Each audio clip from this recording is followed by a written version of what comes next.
What's up, guys? We're back here, Dragon Quest of the Stars, free-to-play mobile game, and let's talk about vocation, jobs in this game, how to build up a character. There's a lot of customization that you can do. Character creation is huge in this game. You can also customize the appearance pretty sweetly. You can have a different set of gear that is your actual gear for stats, and then you can also have the customization cosmetic gear set on there. So you have a lot of choices.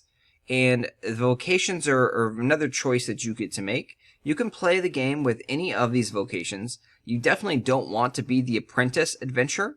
You just want to get rid of that. You can see there's no attributes, no abilities, no nothing. Like, as soon as you can, change away from apprentice adventurer and become something else.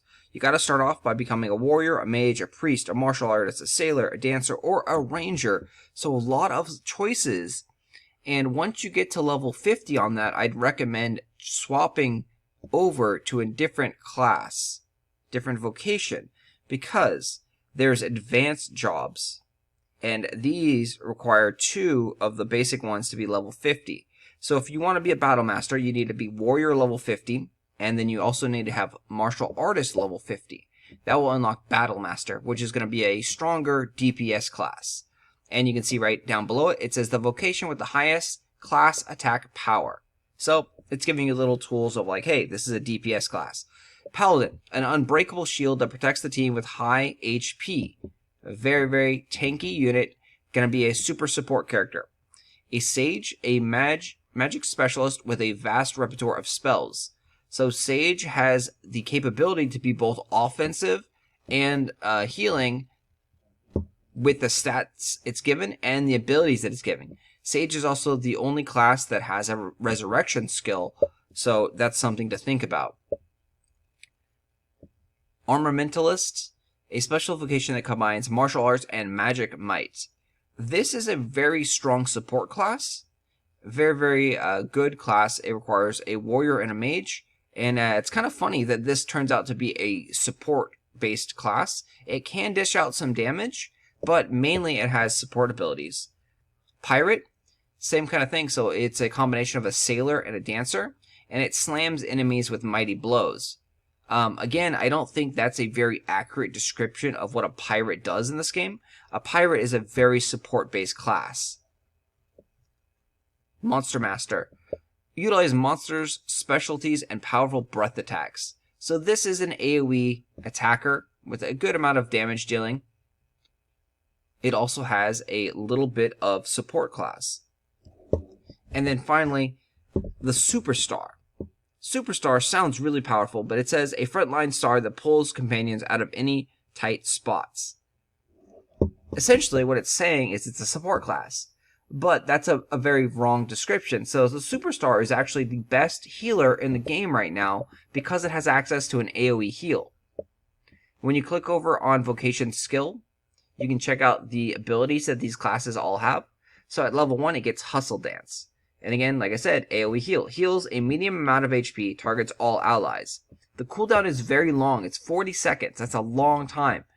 But this is the only AoE Heal in the game currently. So if you're trying to be a healer, this is a very good class to be. It's also not very gear dependent.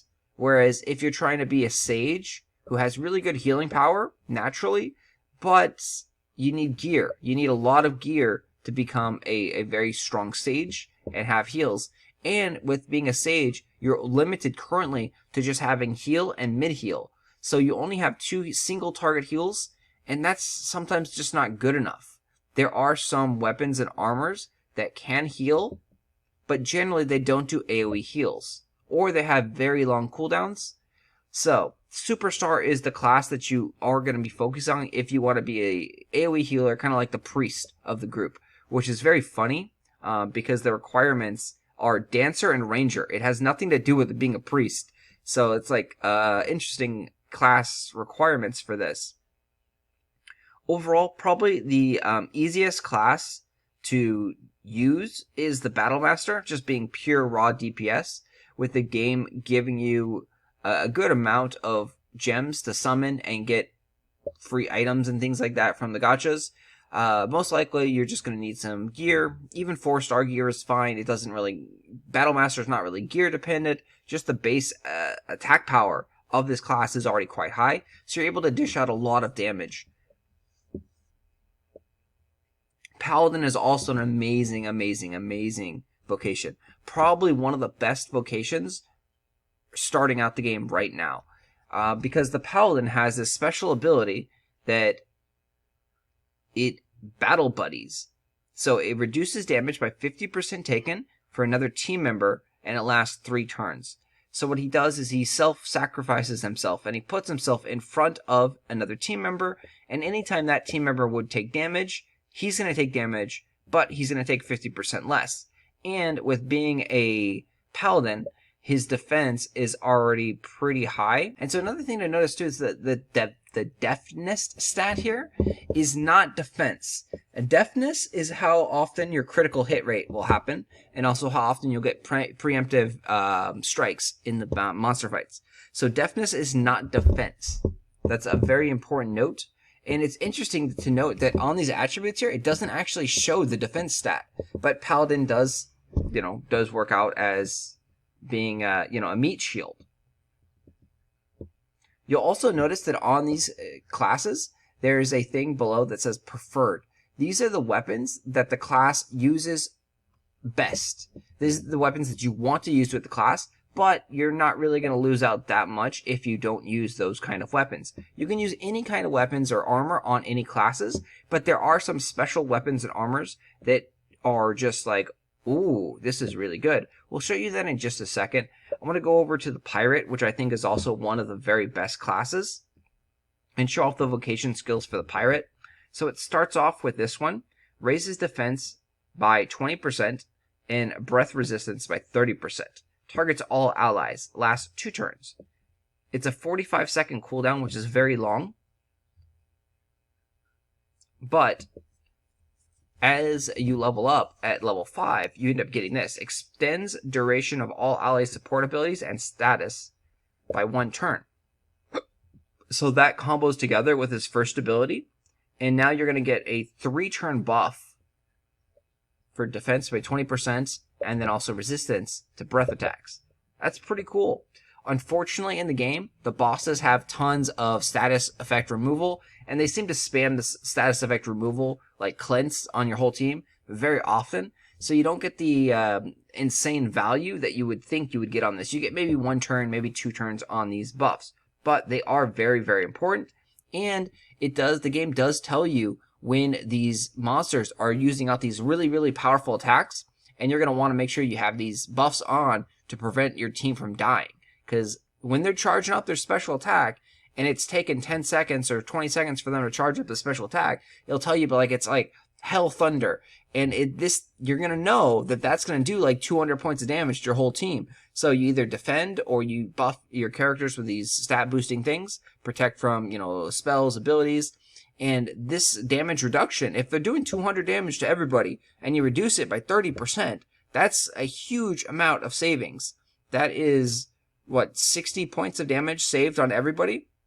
That's a lot of healing, per se. You protect it a lot. So on top of that, then you can also defend with those characters and bring that down. So from a 200 damage attack, you could bring it down to 140, and then you could defend, which is generally a 50% reduction, which means the characters will take 70 points of damage, give or take, depending on how everything stacks out. But that's from getting hit for 200, already dropped down to 70 points is a huge, huge ability. They also do have Blast, which is a very strong attack. When you start playing this game, you'll see enemies use Blast against you, and it just does a good amount of damage. It's a 5-hit attack. Another class that has very similar to that is the Armamentalist. It has Magic Barrier, so spell resistance by 25%, but I prefer Pirate. So I think in class order of how impactful things are right now, I would definitely put Superstar up as number 1. I would put Paladin as number 2, Pirate as number 3, and then after that I would go to Battlemaster. And those are the 4 classes that are very, very strong, very easy to use early on in the game.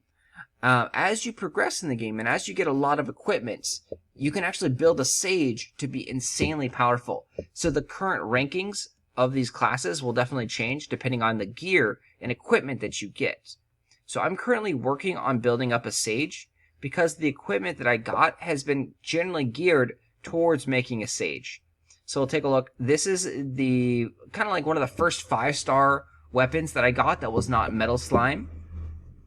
You can see it has 5 slots for spells.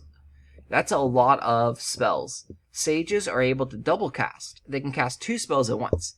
Unfortunately, it's a very support-based rod, and you can even see at the top there in the top right, it says Magic Healing plus 12. So this rod is generally for a healing type class, hence all the support slots. But it does have access to 2 attack spells. It comes with the Zamel already, and I slotted in Sizz because that's the only ability that I had for a C-slot ability. So overall, I'm quite happy with how this works out. My Sage, as is, with these basic little heals that only take 15 seconds, they can heal about 100 points of damage on any character. That's a lot. When you really think about it and you're starting to play this game, you'll notice that you have access to heal. Everyone has a heal spell. Like heals everywhere. You can just easily pick it and put it on your weapons and armors. But the heal will only do like 25 or 30 heal points. It doesn't really do much.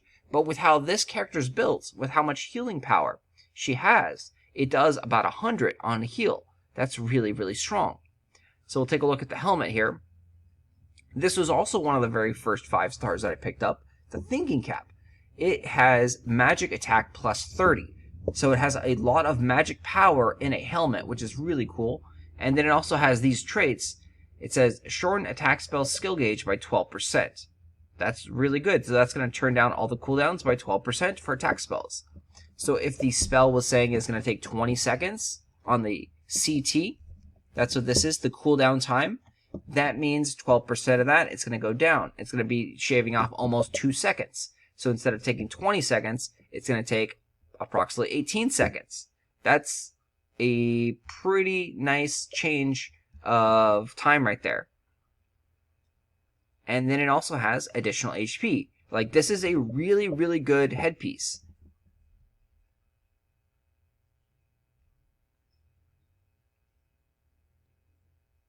Next up for armor, we actually picked up this gear fairly recently. We picked up a Scholar's Robe. This one has magic healing plus 40. That's an insane amount of magic healing. And then also magic healing plus. So it's got an additional. So overall, this armor piece gives 55 plus on magic healing. This is how the heal spells do so much. Sage as a class also has a really high base healing power, so it allows you to just kind of emphasize on these stats. For the bottoms, we don't have anything that is 5-star, but we did have a 4-star Faithful Robe bottom. And this one, we were able to fuse it together to get it up to plus 35, which gives us more of the base defense, which is great. But it didn't affect the magic attack. And you can see it has a lot of magic attack, 30. Even staffs, weapons, don't generally have this much magic attack. This is a really, really powerful bottom for a offensive mage. So, as you say, we're just building a Sage, and we're trying to build it as best we can with what we have. You really have to use the gears that you're given in this game, because you can't custom pick the gear that you want. It's all gacha. It's all random RNG based. So you use the gear to the best of your abilities. It also has the magic healing there. And then for the shield, we are using a Metal Slime shield. So nothing crazy there. But I did want to actually point this out. So we picked up a Holy Knight's shield. This one, 5-star. And it actually has a purple ability. This ability says Paladin only. This means that this ability only triggers and is only available when you are a Paladin class. This is a class-specific ability, which means if you pick up gear like this, you probably want to start building a Paladin. I've also picked up 2 shields that say Beastmaster only. So this ability is only for Beastmasters, and it's going to bring down the skill cooldown by 20%, which is huge. So in this game, you're essentially rolling for gear, and whatever gear you get, you're gonna want to use, especially the 5-star gear. Some of the 4-star gear can be very effective as well,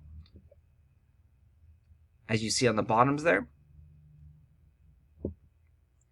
So we also have another piece of Paladin gear.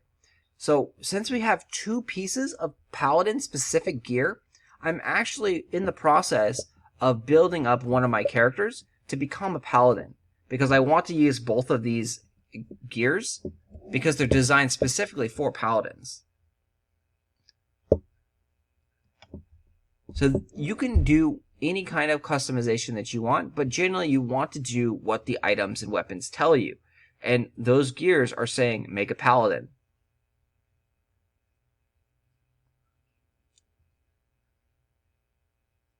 Some great gear that everyone has access to is the Battle God gear stuff. I've touched upon this in other videos, but it's more important than ever to talk about that. So everyone can be a DPS, Battlemaster, or Warrior, or offensive class simply by getting these gears in the buyback merchant, and then you go down to ticket exchange.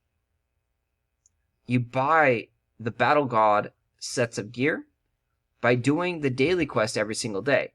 This is a really great offensive weapon set. It's effective against dragons. There's tons of dragons, some great skills. You get it all the way up to max level, and it's free and easy.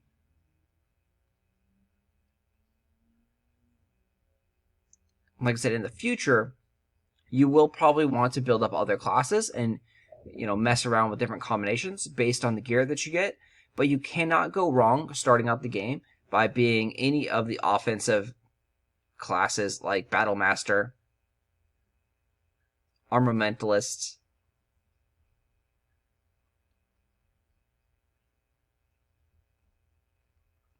and so you take a look at the attributes, and you can look at classes that have high strength value.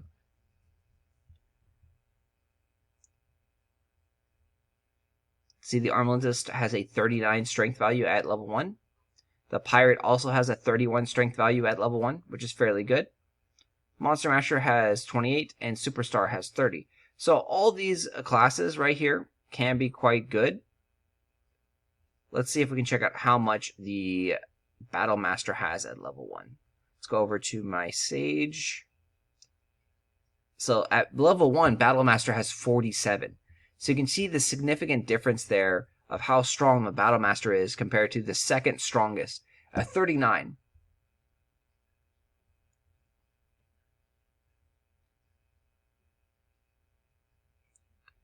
But yeah, you definitely can't go wrong with Pirate, Monster Master, Superstar, Battlemaster, Paladin as a support. Pretty much just don't be a Sage unless you have really good spells and gear for a Sage. Other than that, you can be any class in the game and still be effective. Just try to work with your gear. Don't try and work against it and try and do these combinations and special abilities on these gears to utilize their abilities, and you will go very, very far. The content is quite difficult, but as you start understanding and learning things about the game, you'll progress, and over time, you will definitely level up. It does take time. It's a grindy game to get EXP and to level up. So some things, like if it's a level 80 mission, you might not be able to beat it yet if you're level 40 or level 50. You might have to do a ton of items and potions and have some luck on your side to beat those missions. But if you level up 10 levels and you fight that mission at level 60 or level 70, you'll definitely be able to beat it. There's nothing that is unbeatable, unkillable in this game, and there will be some really great challenges coming up. But for now, there is a fairly easy difficulty curve. Only in some of these special events, the high-level stuff, the level 80, those things can be quite challenging. Everything else is kind of a cakewalk once you understand and realize what's going on with the game and systems. All right, hopefully this has helped you out. If you have any questions or comments, post them down below. I know this is a little long video. There's so much to talk about. I didn't cover everything. There's just so much stuff. So I want to wrap it up here. Thanks for watching, guys. Thanks for all the support and love. And if you haven't, you can add me as a friend. There's a video on my channel that it shows you how to, add my friend code. Love to have you guys as friends. I will talk to you guys later. Thank you guys for watching and have fun.